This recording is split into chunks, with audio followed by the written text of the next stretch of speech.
Assalamualaikum warahmatullahi wabarakatuh. Perkenalkan, nama saya Laura Octaviani dengan NIM 210040017. Saya dari Prodi Teknologi Pendidikan. Pada kesempatan sekali ini, saya akan mempraktekkan cara mengajar menggunakan media pembelajaran. Media pembelajaran yang saya gunakan yaitu PowerPoint. Dan untuk kelas 8 dengan materi sistem gerak. Saya langsung saja men-share screen.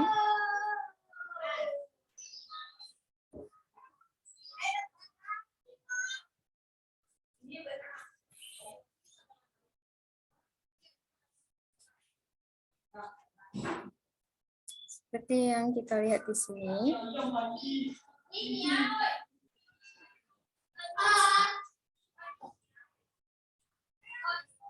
Ada sistem gerak.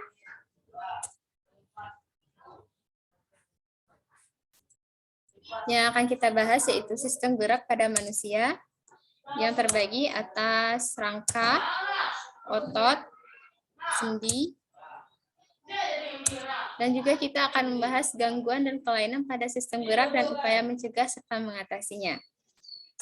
Kita masuk ke sistem gerak pada manusia. Sebelum kita masuk ke dalam berbagai macam sistem gerak, kita akan mengetahui terlebih dahulu apa itu sistem gerak. Mungkin Anda ada yang tahu? Baiklah, sistem gerak itu adalah sistem rangka atau sistem kerangka adalah suatu sistem yang memberikan dukungan fisik pada makhluk hidup untuk dapat bergerak.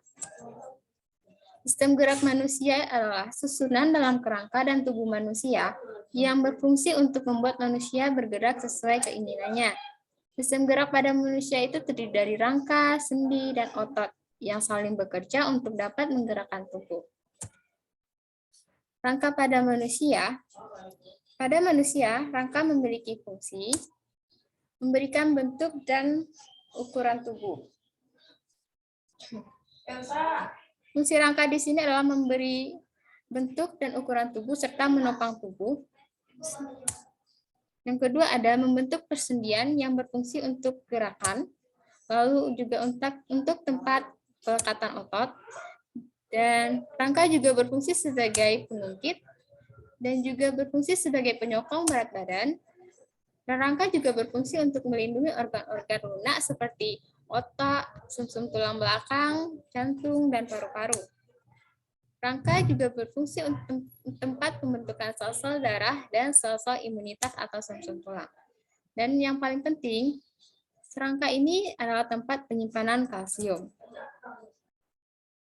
Rangka pada manusia seperti yang kita lihat di sini ada terbagi atas rangka aksial dan rangka apendikular. Lalu rangka aksial ini juga terbagi atas tulang tengkorak, lalu tulang belakang, tulang dada, tulang rusuk. Dan rangka apendikular terdiri atas tulang anggota gerak atas dan tulang anggota gerak bawah. Lalu di sini juga kita bisa melihat ada gambar dari rangka tersebut, yaitu rangka tampak depan dan rangka tampak belakang. Di rangka tampak depan ini ada yang namanya tulang tempurung kepala, tulang wajah, tulang selangkang, tulang belika, tulang dada, tulang rusuk, tulang lengan, seperti yang kita lihat di sini. Dan itu memiliki fungsi masing-masing.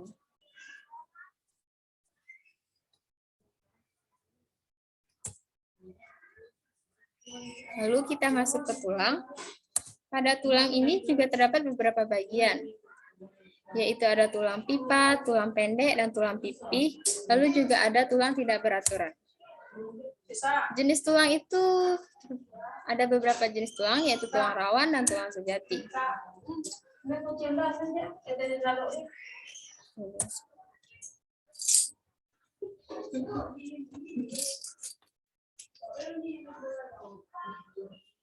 Sini kita bisa lihat tulang pipa.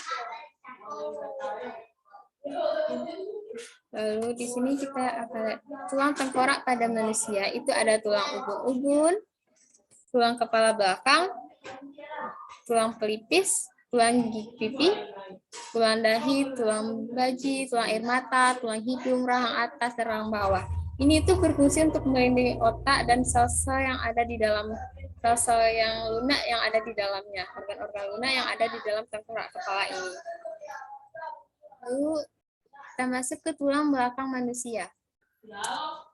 Pada tulang belakang ini atau tulang punggung, biasa ini ada tulang atlas, 7 ruas tulang leher, 12 ruas tulang punggung, tulang kelangkang, tulang ekor, 5 ruas tulang pinggang, tulang kelangkang, dan tulang ekor.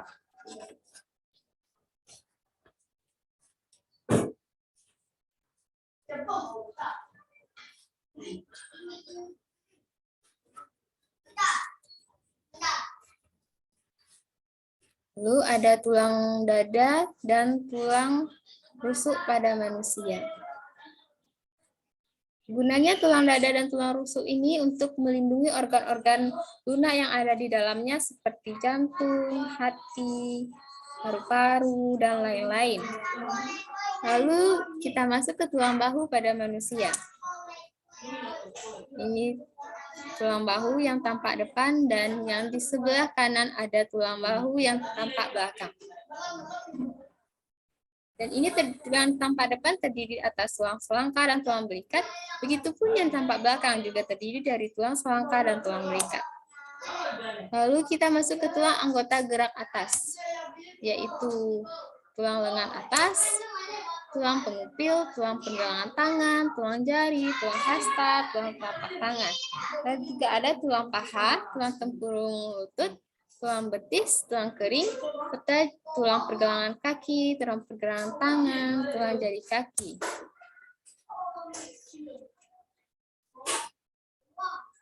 Lalu ini merupakan tulang selangkangan atau tulang punggung bawah. Di dalam ini ada yang namanya tulang usus, tulang duduk, acetabulum, dan tulang kemaluan. Bentuk tulang manusia. Dan kita akan melihat dulu bentuk tulang pada manusia secara keseluruhannya, yaitu ada tulang pipa, tulang pipih, ada tulang pendek, ada tulang tidak berakhurat.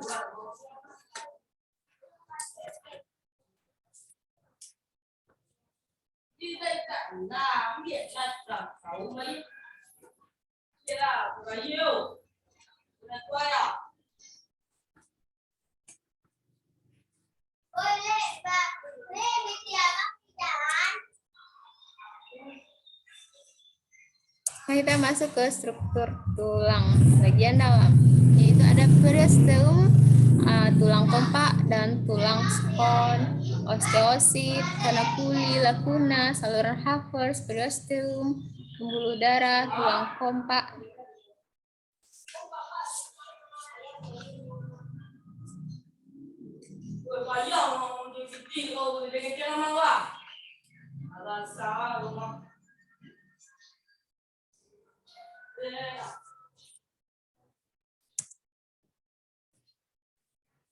Termasuk ke jenis-jenis tulang.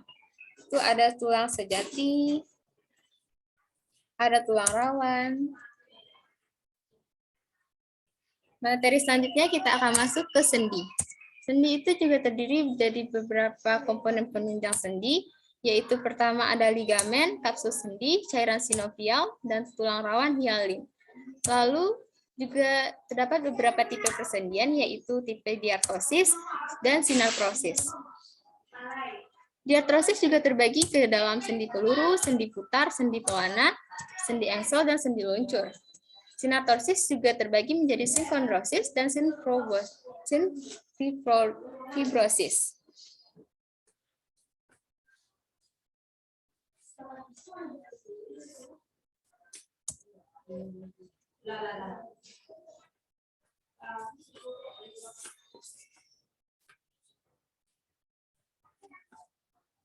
Bagian-bagian pada persendian yaitu ada periosteum,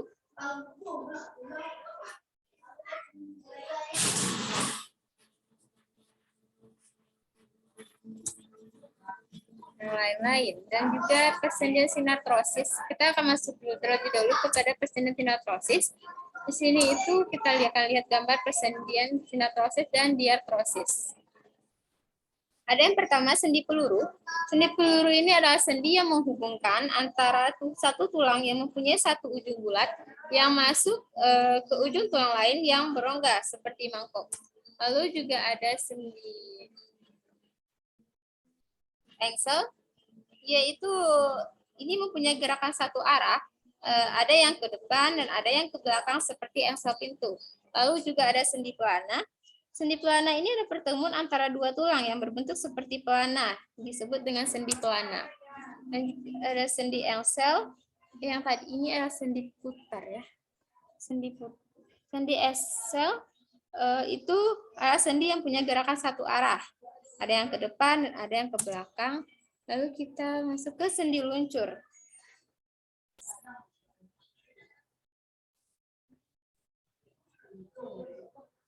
Selanjutnya, kita masuk ke otot. Kita akan ketahui dulu jenis otot. Ada otot rangka, ada otot polos, dan ada otot jantung. Gerakan antagonis pada otot, yaitu otot bisa berkontraksi.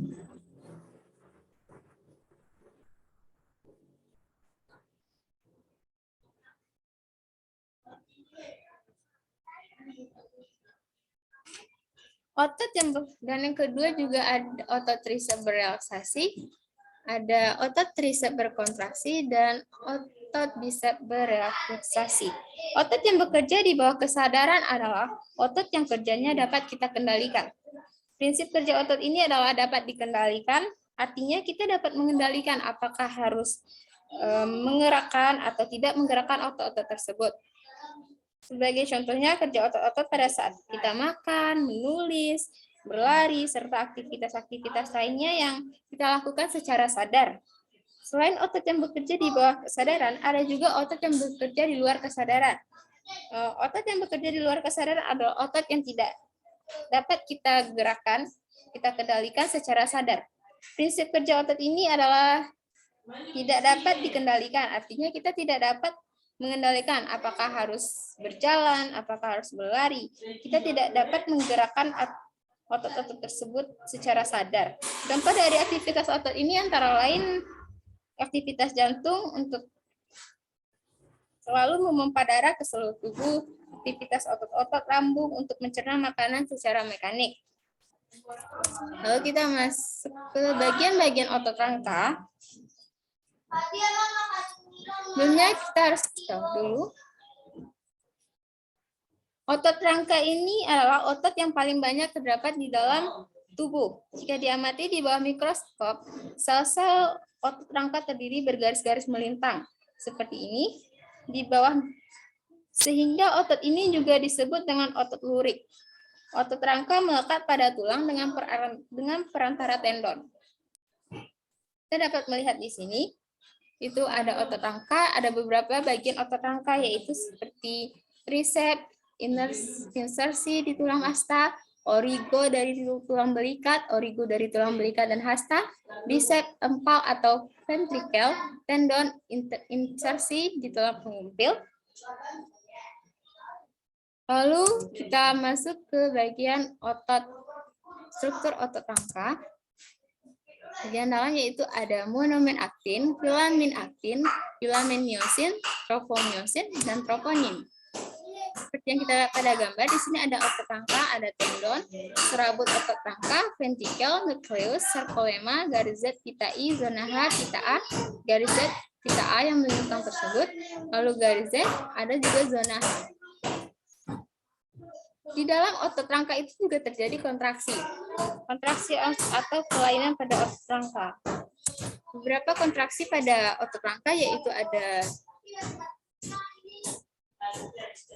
tropomiosin, aktin sisi ikatan CA2+, dan troponin. Gangguan pada kita masuk kepada materi selanjutnya, yaitu gangguan pada sistem gerak manusia. Ada gangguan pada sistem gerak manusia, itu gangguan fisik, gangguan fisiologis, gangguan persendian, gangguan tulang belakang. Pada gangguan fisik itu terdapat fraktura, grand stick, comminute. Pada gangguan fisiologis juga terdapat rakitis, microcephalus, osteoporosis. Gangguan persendian ada dislokasi, terkilir, ankilosis, artritis. Pada gangguan tulang belakang juga terdapat skoliosis, kifosis, lordosis, dan subluxasi. Gangguan pada sistem otot atau atrofi, hipertrofi, hernia abdominalis, tetanus, distrofi otot, dan miastenia gravis. Kita bahas, ada beberapa yang harus kita bahas, yaitu mungkin kita akan masuk dulu ke gangguan pada fisiologis, yaitu osteoporosis. Osteoporosis ini biasa disebabkan karena kekurangan kalsium. Osteoporosis ini umumnya terjadi pada orang dewasa atau orang tua. Orang tua biasanya menghasilkan lebih sedikit hormon sehingga osteoblast sebagai pembentuk tulang kurang aktif dan massa tulang pun jadi berkurang. Tulang yang kekurangan mineral akan menjadi rapuh dan mudah patah. Begitulah kira-kira. Lalu kita masuk ke gangguan persendian, itu kita ambil dari artritis ya, Ananda semua. Artritis itu adalah penyakit sendi. Mungkin ada dari Ananda semua yang mungkin orang tuanya yang punya penyakit sendi gitu, atau mungkin sendinya merasa sakit ketika berjalan. Bisa jadi itu adalah penyakit artritis. Penderita penyakit ini mempunyai tulang rawan sendi yang rusak. Kerusakan ini akan menyebabkan sendi menjadi sakit dan bengkok seperti mungkin seperti ini ya. Sendi yang terkena artritis ini tidak dapat digerakkan atau bisa disebut sendinya mati. Salah satu dari contoh penyakit artritis ini adalah rematik. Rematik ini adalah salah satu bentuk artritis. Beberapa hal yang menyebabkan penyakit ini adalah metabolisme asam urat yang terganggu sehingga asam urat tertimbun pada sendi dan menyebabkan sakit, terutama pada jari-jari tangan maupun kaki. Penumpukan kapur di antara dua tulang mengakibatkan sendi sulit digerakkan dan kaku. Upaya untuk mengurangi terjadinya artritis itu yaitu dengan mengonsumsi makanan yang seimbang. Lalu kita masuk ke bagian tulang, yaitu ada kita masuk ke kilosis, kifosis, skoliosis, dan skoliosis. Nah, kifosis ini kita masuk dulu ke skoliosis. Ya, Ananda semua, skoliosis ini adalah melengkungnya tulang belakang ke arah samping. Seperti duduk yang menyamping, tulang belakang ke arah samping seperti tunjukkan. Nah, kita lihat gambar dulu ya.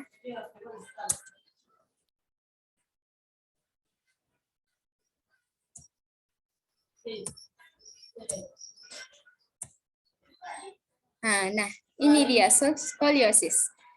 Skoliosis ini melengkungnya tulang belakang ke arah samping seperti ditunjukkan pada gambar ini. Skoliosis ini dapat disebabkan oleh polio atau kebiasaan duduk atau berposisi yang salah. Nah, ini kifosis. Kifosis ini merupakan kelainan dengan melengkungnya tulang belakang yang berlebihan di bagian dada ke arah belakang. Seperti ditunjukkan pada gambar ini, penderita kifosis tubuhnya terlihat bungkuk.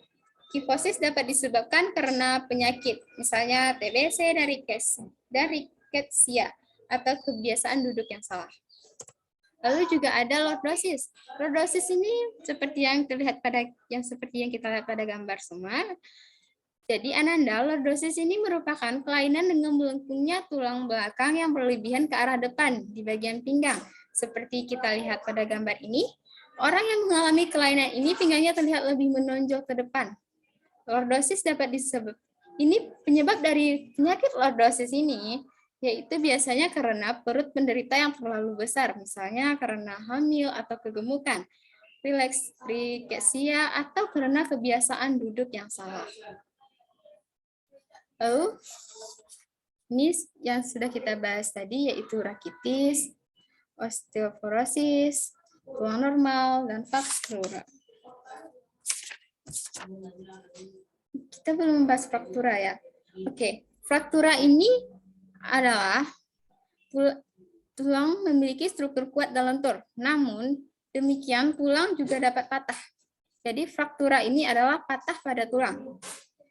Salah satu penyebab terjadinya patah tulang ini adalah karena tulang mengalami benturan yang keras. Misalnya pada saat kecelakaan atau jatuh dari tempat yang tinggi. Patahnya di tulang ini disebut dengan fraktura.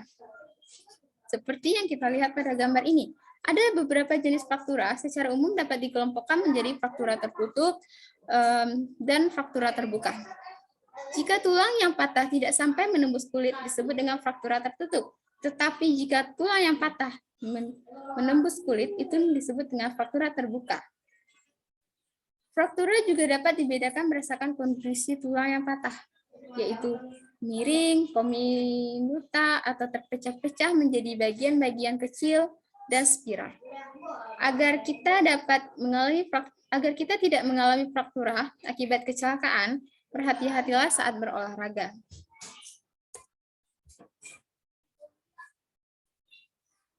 Untuk menambah pemahaman Ananda mengenai sistem gerak ini, Ananda diminta untuk mengerjakan latihan-latihan soal yang sudah ada di layar, yaitu ada beberapa soal, bisa dicatat. Yang pertama itu adalah sebutkan ciri-ciri tulang rawan. Yang kedua juga ada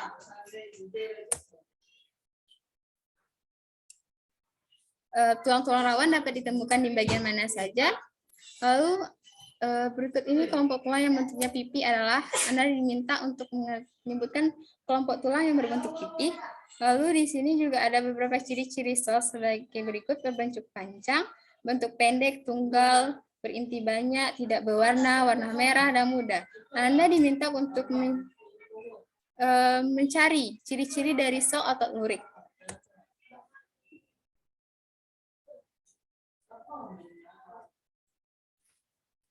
Baiklah, sekian pembelajaran kita pada hari ini. Jika ada yang kurang paham, Ananda bisa menanyakan melalui WA group atau langsung raise hand di sini, atau juga Ananda juga bisa untuk menanyakan di kolom chat. Baiklah, jika tidak ada lagi yang ingin Ananda tanyakan atau yang ingin disampaikan, kita sudahi saja pembelajaran kita pada hari ini. Kita akhiri dengan alhamdulillahirabbil alamin. Saya mengucapkan terima kasih. Assalamualaikum warahmatullahi wabarakatuh.